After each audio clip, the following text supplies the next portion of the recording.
That's a weird voice. We had to do something about it.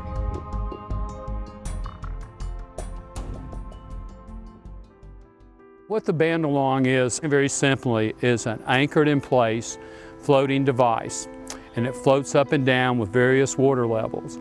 We use a boom system to connect to the trap and the ground anchors and provide a linear funnel for the trash. As it's coming down, it's funneled into the trap.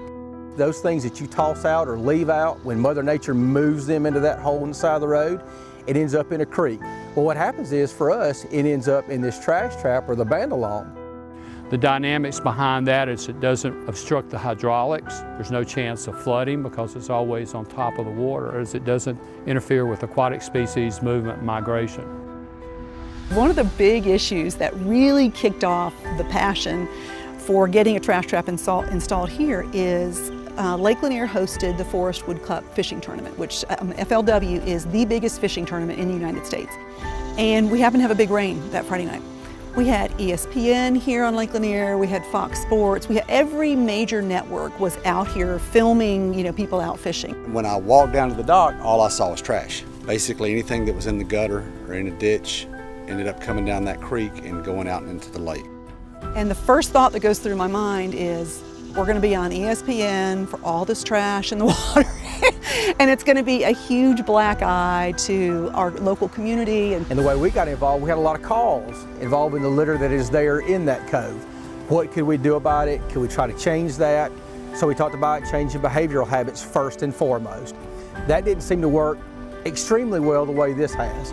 So since then, the trash trap's been installed, and we've seen a huge reduction in the amount of trash that comes down the lake. There's still trash. I would say it's reduced the amount of trash maybe 80%. I mean, it's a pretty significant amount. The exposure we got down at Ocean Exchange was tremendous. There was a good audience of people there that cared about new technology, they cared about solutions to the ocean's problems. It was disappointing not to win, but at the same time we did win. Been invited to go to Washington, D.C. with Ocean Exchange and talk.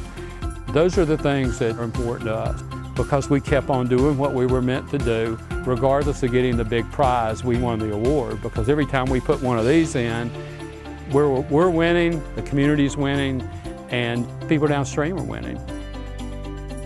Biggest success story is when we get a phone call or an email from somebody on Lake Lanier that says, thank you for what you do, you're making a difference. We're advocates as well as a for-profit company. We would love to see stormwater systems be out of business and people put their trash where it goes. The future is ours. We have to do something.